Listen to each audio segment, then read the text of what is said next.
So why can't the NCAA answer, why are we not seeing biological women go into men's sports and find that kind of success? Well, again, this only hurts female-born athletes because in Isaac's case, you're right. Why don't people know Isaac's name? Where is the fame and the Sports Illustrated spread on Isaac? There's no outrage that matches Leah's also because Isaac was competing in a category consistent with birth gender. Yep. And so therefore it was fair. But with Leah, that was not the case. And that's why we don't hear about Isaac. And then another part, too, we're coming up to the 50th anniversary of Title IX. And I know we had Erica Brown and Gabby DeLuth. For everybody watching or listening, definitely go back and listen to that conversation. I feel like we were way ahead of the game when it came to this conversation. And then now we've just seen it through. I'm totally with you, Marcy, when it comes to just harping on this. Because we can't let this get out of the news cycle. We can't let this get out of people's ears and out of their eyes. People need to know how they can help. But originally, Title IX was set up to make sure there was equality in sports. So it seems like if there was a time to really stand for women's sports, it would be on the 50th anniversary.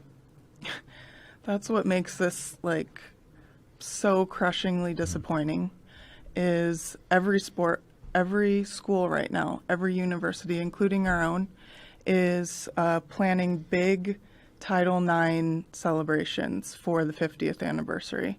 And that's coming up on June 23rd. So they have a full calendar day of events where they're celebrating women and the triumph of supporting women through these 50 years of Title IX. They're using images of us to put on the posters to prop themselves up and give them pats on the back. And they're not responding to us. They're not returning our phone calls for the women of today and the women of the future. And that is just, it's like another stab in the back. So what's going to be done then? Should there be protests? Obviously, a lot of people should be going to your website, make sure they're going to be a part of that open letter, make sure they can donate and help in any way they can. What should be done in order to make sure the NCAA is held accountable?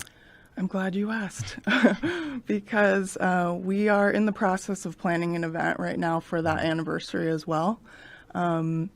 So we would like to drive people to womenfins.com. It's spelled like it sounds, womenfins.com. It stands for Women for Fairness in Sports. Sign your names with us, give us your email address, and we will keep you posted on our social media as well as to the details of that coming up.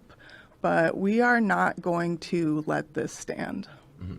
Yeah, and you shouldn't. And I love that you're keeping your foot on the gas here because if you don't stand up for it now, it's going to be lost in the future. And that's where I feel like there's so many aspects of society. We talk about that here with Turning Point USA.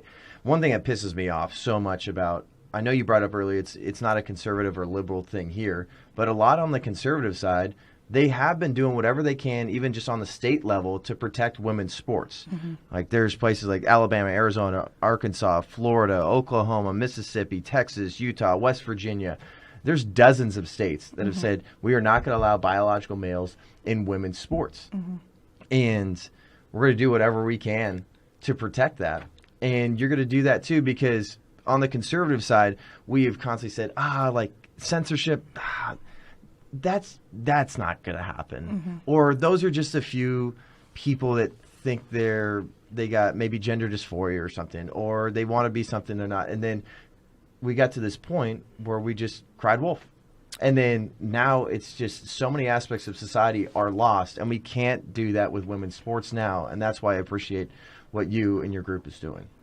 Yeah, I will say we appreciate the conservative outlets who have had us because at this point it's been virtually 100% conservative media outlets that have reached out to us. And we know that there are many liberal women especially who have been, who consider themselves feminist, who really have a huge problem with this. And we want to encourage them too, to please, let's have the conversation. That's all we're asking the NCAA. Why don't we have a voice in this conversation as well? Because we're the ones who built this sport. So shouldn't we have a say in the future of swimming as well? And that's where I know looking up on your website too, you say, hey, here's some media inquiries here, or here's the media that's covered us. Look at all the conservative media outlets. They're the only one covering this stuff. Look at the conservative leaders on the state level.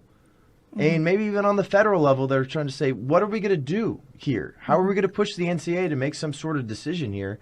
And I think that tells you everything you need to know. I don't like when sports get overly political, but there's a political side of this, unfortunately. But one side of the aisle has done whatever they can to protect women's sports. And it's not a virtue signaling thing. There's actually laws put into place now to say we want to protect women in sports and outside of it. And that's why I'm going to ask you this question of why aren't liberal outlets covering this at all? I think it comes from the top down. There's an executive order from President Biden that is wanting to include biological men born male in women's sports. And so liberal outlets are conflicted in covering that story. And I will say, in touching with the legislation on the state level that you talked about, I was on a webinar. The NCAA put on a webinar that was an update on the trans policies moving forward. It was about an hour long. When was that? It was a few weeks ago, 2 or 3 weeks ago, after the meet. And they wanted to, what they said, clear up some confusion. And one of the questions at the end of the session was, Arizona, I think the day prior to this, had Governor Ducey had come out in support of protecting fairness for women in sports, and they asked the question. Somebody asked the question, "What are you going to do in competition if you go to a school in a state like this? Do these rules apply?" And the NCAA firmly said, "We will continue to follow our own policies, and regardless of state law." So you can't, we're not relaxing in Arizona because Governor Ducey has this covered, because the NCAA has said that they will not follow that. You got to love what you just saw, right? You like your sports without the nonsense, sports without the woke. You can get plenty of that if you head over to our YouTube channel, go to the Breakaway channel, press subscribe, press like on every single one of those videos, smash it, hit it out of the park. Let's go. It's awesome conversations, great content. And also, if you're on Instagram, you can follow us at TPUSA Breakaway. Appreciate y'all. Peace.